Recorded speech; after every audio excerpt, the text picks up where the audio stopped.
Isang mapagpalang araw sa inyo guys. So short video tayo. So update tayo sa mga pang south natin na kinukondisyon. At yung mga nandun nga natin dito na pang south na inilipat na natin dito dahil gagawin nga natin, mag-iiba tayo ng loftman or yung mag-aalaga ng kalapati natin. Para sa ganun, kasi baguhan pa lang yun eh. Para hindi na malito. Ginawa natin, pinagsama-sama na natin yung south dito sa kulungan ng kalapati ni Sir Hanshen. Ayan. So nandito na yung 5 ko. Kasi isa, may sakit din yung isa doon, yung choco. So pinagagaling natin yung galing kay yung lahi ng kalapati ni Paring Molo. Pero mukhang pa okay naman na. Pagka okay naman na, ililipat na natin dito. Ayan. So kulungan ni Sir Hanshen yan. Makikiblog na lang tayo sa kanya. Nandito na kasi 5 natin. So magiging 6 pa pagka napagaling natin. So tatandaan ko naman yung mga kalapati nga natin dito. Ayan. Short video lang para sa ganun, ina-update ko lang kayo. Malapit na yata magsimula yung south. Hindi pa tayo nakapag-toss kasi naghugot tayo ng pakpak. Medyo mahaba naman na pero mahahabol natin yan. So gumawa ko ng bawang. Ayan, juice. Siguro mga 3 days kasi uso sakit eh. Napagdadala iba namin kalapati. May tama doon yung 2 kalapati namin, isang naka PHA pa, MacArthur. So masyadong bata kasi yun eh. Siguro na-stress. Bago nga maalis or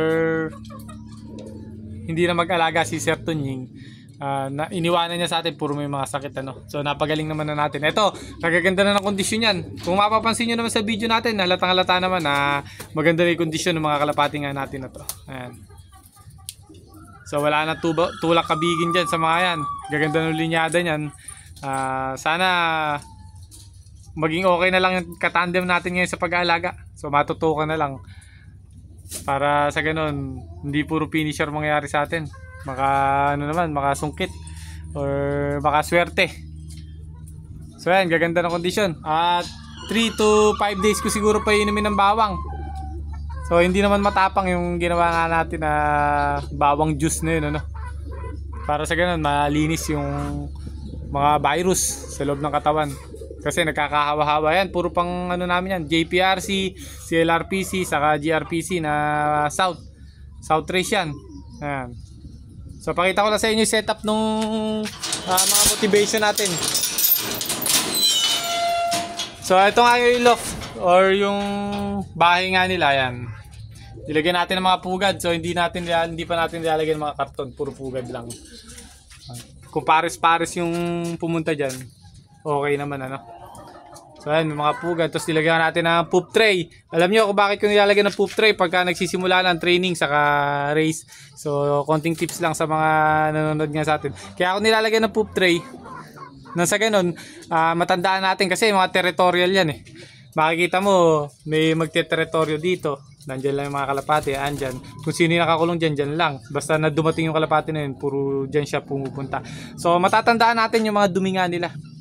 So kung ma-check natin, halimbawa yan, may poop tray, pagka ginano natin, so makikita nyo yung dumi eh. Kung buo, kung tunaw, kung basa, kung mapapansin nyo yun, malalaman nyo kagad kung may problema yung mga kalapati. Kaya yan ang kahalagahan ng kung may widow box ang tawag nga, widow wood yung nakabox kesa sa B-perch. Yung B-perch kasing ganyan, ang kapangitan ng B-perch na ganyan, minsan iba nakahapon, minsan yung isa lang na yun, kung sino yung nakahapon dyan, ay pinamamaris no. Ganon yung B-perch. So hindi katulad nung ganito, territorial talaga yan. So kung sino yung nakakulong dyan, yun lang, walang ibang pumapasok. Kasi pag pumasok talagang aawayin nila. Ayan, namamaris na isa natin oh. Ayan, isang 3M yan, 3M band. So tatlo yung 3M band natin, nadali pa isa. So ito inbreed oh. Ayan oh, inbreed Morris Gordo namin, South Youngbird ng GRPC. Tingin ko hindi na namin lilipad yan. So yun lang ano, binigyan ko lang kayo ng tips.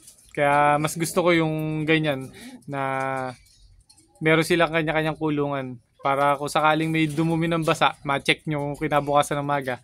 Alam mo na kagad kung sino yung kalapating pupuntahan mo kasi dalawa lang naman yung pupunta dyan, isang babae at isang lalaki.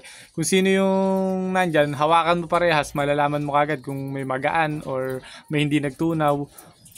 or puro puno ng tubig yung butche. So, alam mo na kagad kasi dalawa lang yung pamimilian mong may problema.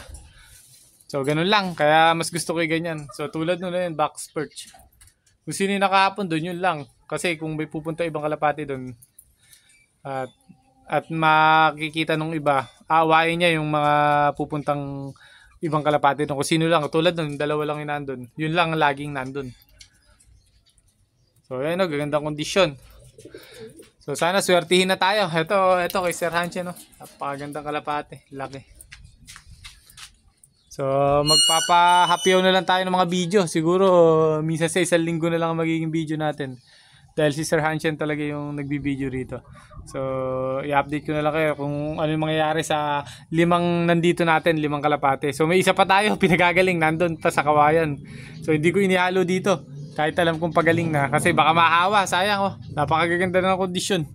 So, katagal, simula umalis si Boss Tunying, bigla na lang umalis. Simula umalis, talagang tinutukan ko. Talagang hinabol ko yung kondisyon ng kalapate nito kasi mauubos eh. Kasi nung iniwanan niya, puro may mga sakit. Talagang tinutukan ko. So siguro nakaka 5 araw na tayo or 1 linggo na tayong nag-aalaga na to.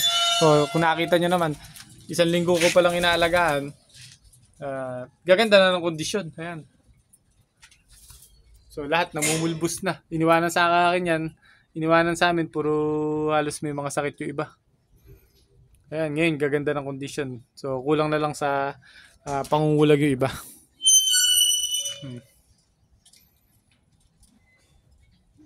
So bago magsimula yung race, total yung ibang club nga namin mag-i-start na yata ng ganitong October na eh. Siguro katapusan ng October o kaya second week of October magsisimula ng training. Ang gagawin ko muna dyan, siguro sa susunod na linggo papaligo tayo or purga muna.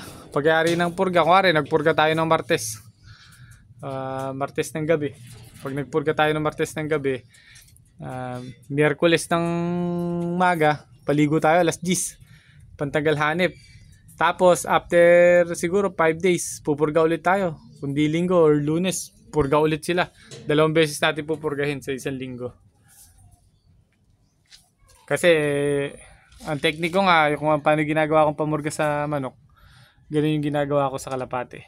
Kasi ang inilalabas lang naman ng pamurgang sinusubo natin, yung mga buhay na bulate. So yung mga itlog nun, nandun pa rin sa loob ng katawan yun. Kaya siguro after 5 days, mga mapipisa na yun, susundutan ulit natin para ilabas ulit nila. Ilabas talaga nila lahat yung mga itlog sa katawan nga nila.